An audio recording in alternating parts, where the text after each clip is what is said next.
பிரியமானவர்களே, இயேசு கிறிஸ்துவின் நாமத்தில் உங்களுக்கு என் அன்பின் வாழ்த்துக்கள். சுகமாக இருக்கிறீங்களா? நல்லா இருக்கிறீங்களா?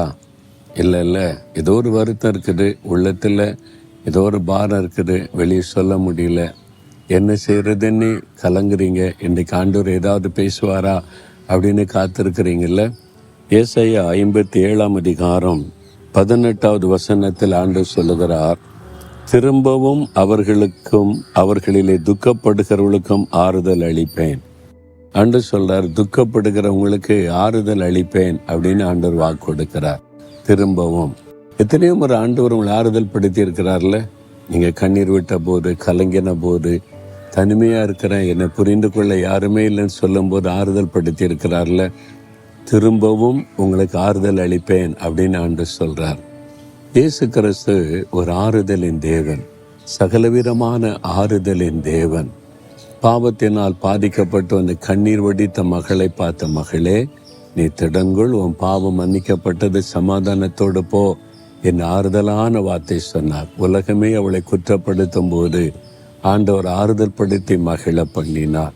ஒரு விதவை தாய் தன் மகனை இழந்து கண்ணீர் விட்டு அழுது கொண்டு, ஒரே மகனை நான் இழந்துட்டேனே, இனிமேல் இந்த உலகத்தில் என்னை விசாரிக்க அன்பு காட்ட யார் இருக்கிறாங்கன்னு அழுது கொண்டே வருகிறாள்.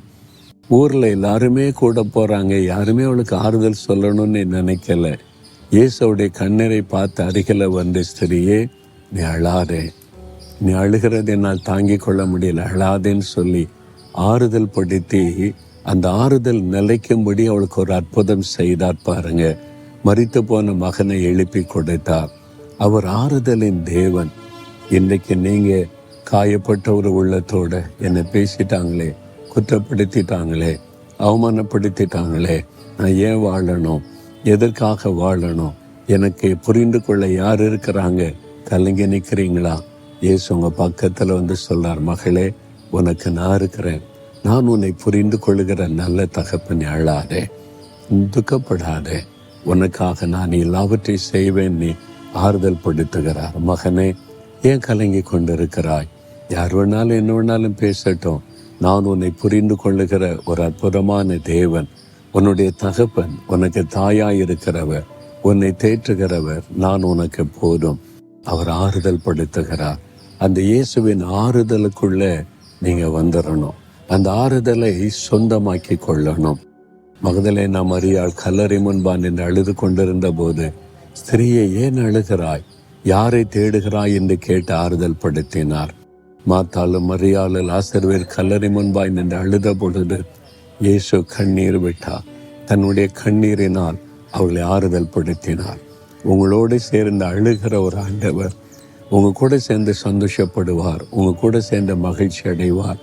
உங்க கூட சேர்ந்து நீங்கள் அழும் பொழுது அவர் அழுவார். உடைய கண்ணீரை துடைக்க, ஆறுதல் படுத்த. அதுதான் இயேசு கிறிஸ்து. அவர் சகலவிதமான ஆறுதலின் தேவன். இன்றைக்கு உனக்கு ஆறுதல் தருவேன் என்று சொல்லுகிறார்.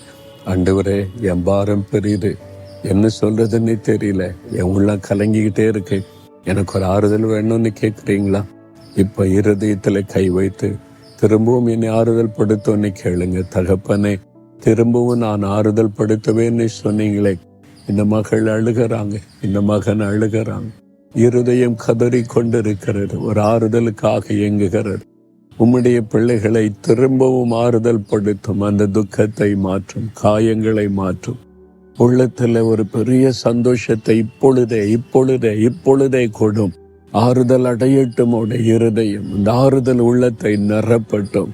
நீர் கல்வாரி சிலுவையில் இவர்களுக்காய் மரித்ததை நினைத்தருளி உம்முடைய ஆறுதலினால் அவருடைய உள்ளத்தை நிரப்பும். இயேசு கிறிஸ்துவின் நாமத்தில் இந்த ஆறுதல் உள்ளத்தை நிரப்பட்டும். ஆமேன், ஆமேன்.